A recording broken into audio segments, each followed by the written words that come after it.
গেছিলাম দোলে শান্তিনিকেতন। প্রতিবারই যাই যেরকম, তেমনই কোন ঋতুতে শান্তিনিকেতনে যাওয়া হয় না। শীত, গ্রীষ্ম, বর্ষা সব ঋতুতেই আমরা শান্তিনিকেতনে গেছি। আর দোলে তো অবশ্যই যাই, কারণ এখানে আবির খেলা হয় না সেরকম খুব একটা কলকাতায়। ওখানে গেলে সেই খেলাটা অন্তত দেখতে পাই। সোনাঝুরিতেই থাকি। সোনাঝুরিতে থাকার আর একটাই কারণ যে ওখানে এত বেশি লোক সমাগম হয়, বেশ জমজমাট একটা মেলা। 3টে দিন খুব সুন্দর কেটে যায়। তারপরে খোঁজ করি একটু নিরিবিলির। আর এই নিরিবিলির খোঁজ করতে গিয়ে আমি যে বাড়িটায় সাধারণত থাকি, তোমরা সবাই জানো, রতনপল্লীতে, সেই বাড়িটা তখন পাওয়া যায় না, কারণ দোলের জন্য সেখানেও প্রচণ্ড ভিড় হয়। তাই আমি খুঁজছিলাম একটা রান্নাঘর সমেত হোমস্টে। এবারে সেই হোমস্টেটা পেয়েছি রতনপল্লীতেই, খুব কাছাকাছিও না, খুব দূরেও না, মেন রাস্তার, তবে বেশ ভালো, নিরিবিলি। তো সেখানে গিয়ে আমরা যে আন্তরিকতা পেয়েছি সেইটারই গল্প আজকে বলবো। রান্না করছি সেই মটন কষা, ছেলে বৌমার জন্য করেছিলাম, মনে আছে তো, গোলবাড়ি স্টাইলে।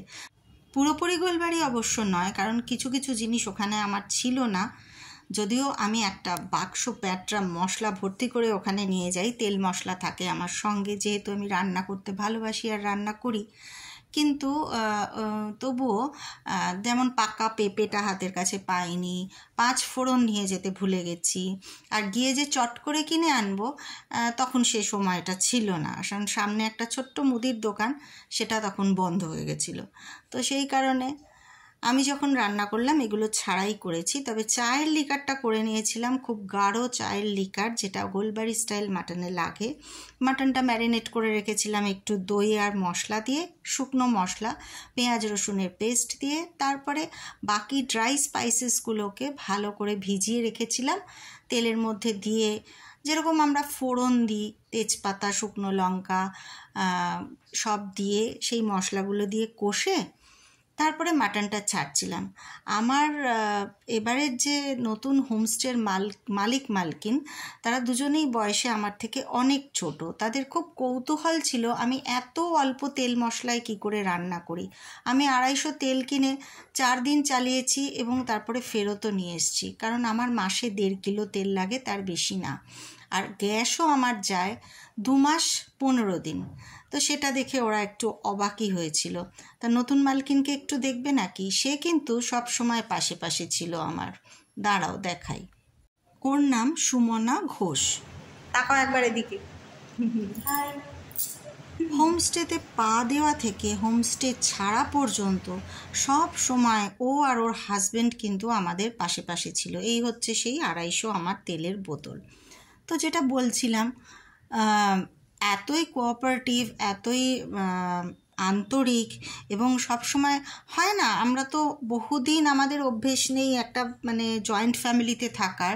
আমরা সব সময় বাইরে বেড়াতে গিয়ে প্রাইভেসি খুঁজি, কারণ মনে হয় এই আমরা কলকাতা থেকে যাচ্ছি, একটু নিরিবিলি শান্ত পরিবেশে থাকবো, একটু প্রাইভেট লাইফ যেরকম আমরা লিড করি সেরকম করব। কখন ঘুম থেকে উঠলাম, কখন বেড়াতে গেলাম, কি সাজগোজ করলাম, কোনো কিছু ডাকখোঁজের কেউ নেই, এরকমটাই ভালোবাসি।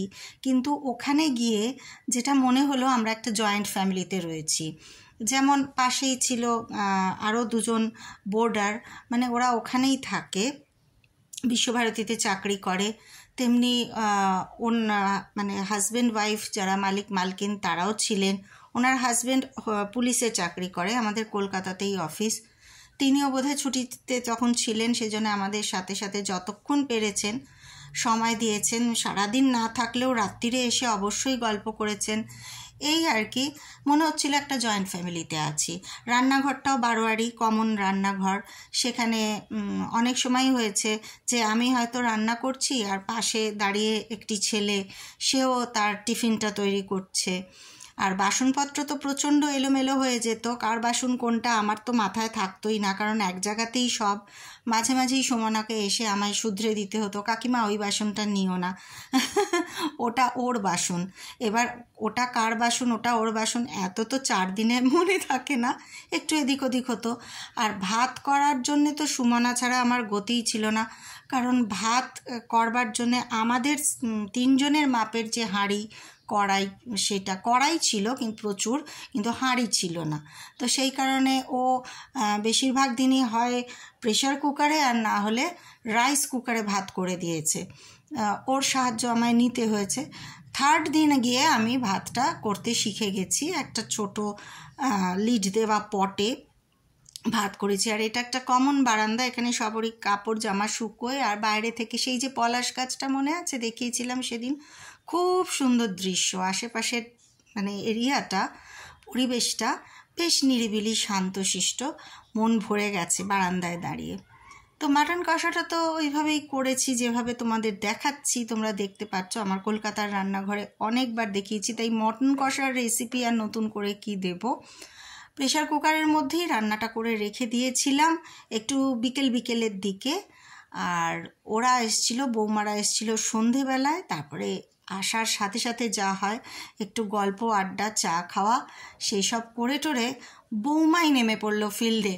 কারণ আমি ভাত করার জন্যে, ওই যে বললাম ছোট হাঁড়ি ছিল না, তো রাইস কুকারে করতে হবে। সেইটার মাপ কি নেব, আমাদের এই কজনের ভাতের পরিমাণ কি হবে, আমার বৌমা এইসবে এক্সপার্ট। সেই জন্যে আগের দিনই ওর বাড়ি কাটিয়ে এসছি, ওদের বাড়িতে আমরা ছিলাম, ওর আন্দাজও হয়ে গেছে। কোথাও যাওয়া হবে না, বাড়িতেই এরম পড়ে। আর হিয়া দেখো কিচ্ছু সাজেনি সেদিনকে, তাও সুমনা কি মিষ্টি করে বলছিল কোথাও যাবে। তো ও বলছে না, আমি তো এমনি একটা সালোয়ার পরেছি, দাদা ভাইরা আসবে বলে। তো আমার মেয়ে বাইরে বেড়াতে গেলে সাজগোজ করতে ভালোবাসে, সেটা তো আমারই হবেই, যেহেতু মা বিউটিশিয়ান, মেয়ে তো একটু সাজবেই।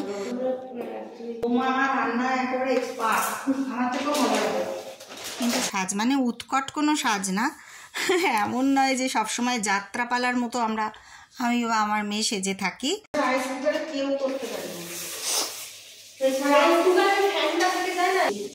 কি বলবো, আমার কাছে এসেও কাজ করতে হলো, কারণ আমি আন্দাজ পাচ্ছিলাম না একদম কতটা কি করতে হবে। তো যাই হোক, সুমনা কিন্তু আমাদের অনেক হেল্প করেছে, তোমরা দেখতেই পেলে, সব সময় সাথে সাথে ছিল। এমনকি আমি অল্প তেলে যখন লুচি ভেজেছি আর কি, ও ভাবতেই পারছে না অল্প তেলে এতগুলো করে কি করে লুচি আমি ভেজে ফেলছি।